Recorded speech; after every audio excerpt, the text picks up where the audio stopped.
Okay, my name is Wills Lacrosse, and I'm one of the trainers for Fire Tech, and currently I'm in Carmel, Indiana. They have a fire pump set up at this real nice facility, and what we're going to be talking about right now is what I call all about casing relief valves. And the casing relief valves, to me, is the Achilles heel of an electric-driven unit. Okay, every electric-driven fire pump has to have a casing relief valve. This is an example. It's one right here. And if you notice, it's piped in actually before the flange on the fire pump, and it runs to a drain. Now, the casing relief valve, why is it needed, and which one should you have? Okay, so I get a call. I live down in the Atlanta area, and I got a call one day, and they said, we need you to come down. There's something wrong with the fire pump. I said, okay, I'll be right there. And they said, it's pretty hot. And so when I came down, I walked inside the pump room, and the entire room was filled with a white film all on it. I said, man, what happened here?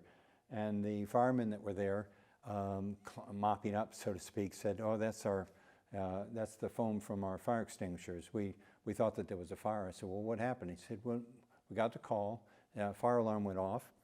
And when we got up to the doors, we happened to take the temperature of the metal doors, and it was 325 degrees.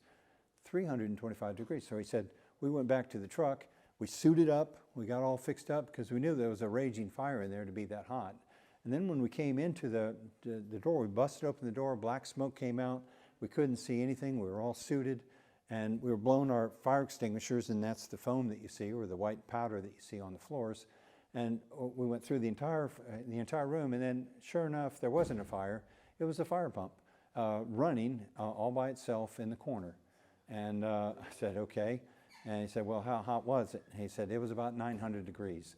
So that fire pump had come on, it had run unattended and unnoticed for 3 days through the entire weekend. And by the time that it had gotten to the point to where it set off the alarms, the entire room was up in the 300 degree area, enough to get the door to 325 degrees. Now that's hot.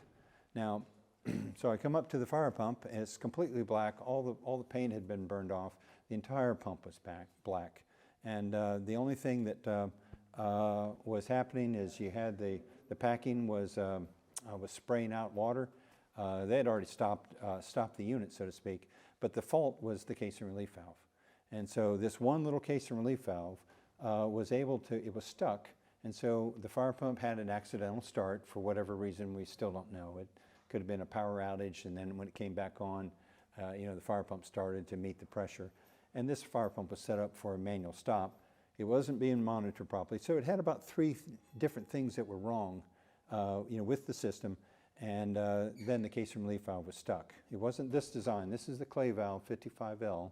And if they're not set properly, then if the pump has an accidental start and no one monitors, like in this case, then there's no place for the water to go.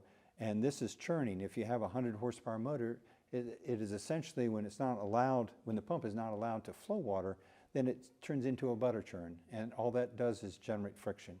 In reality, what happens is if you have a check valve and it's going to prevent the water from going anywhere past the check valve, then this pump, if it's not allowed to leak some water out, it'll sit there and slosh that water. The water's actually going in and out of the pump, and on the suction discharge side, it heats up the entire area.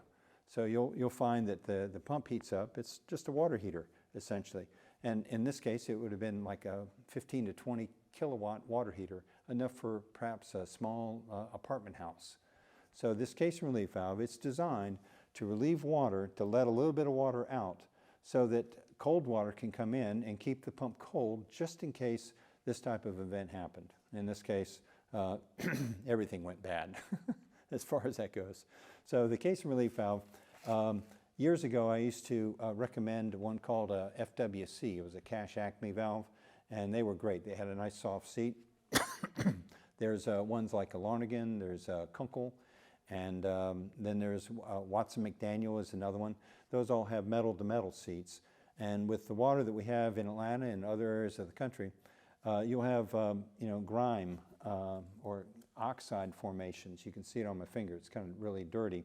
And this stuff will get into the seat and then stick it. And then if the valve is of a spring design, it's real easy for them to clog.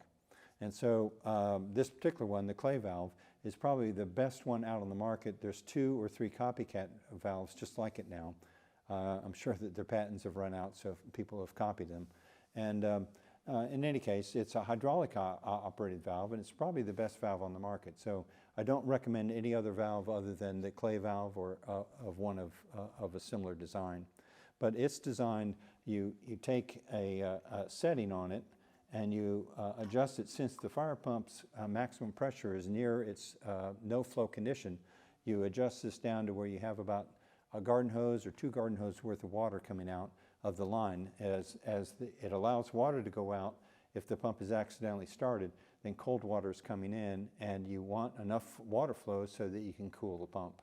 Now, the faster the pump, the higher the velocity of the water, then you have the more interaction with the water bumping into other water that's not going as slow.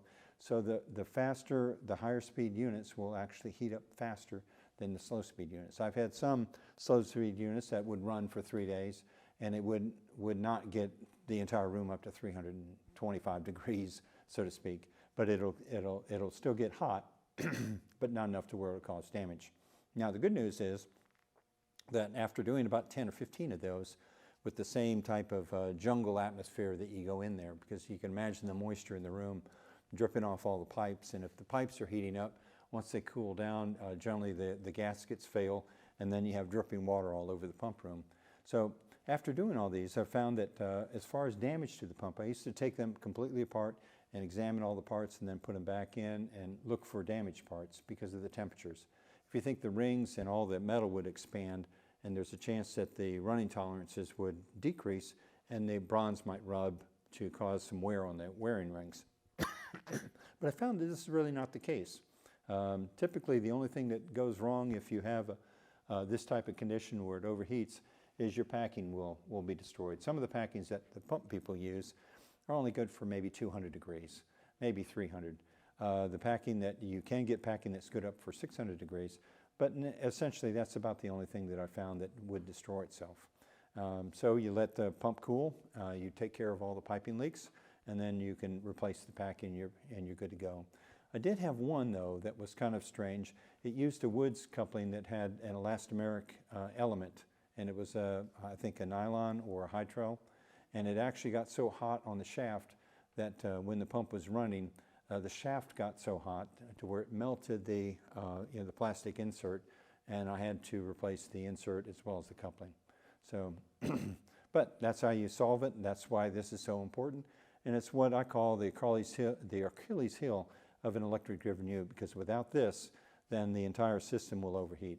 Good news is, though, it's still a fire pump.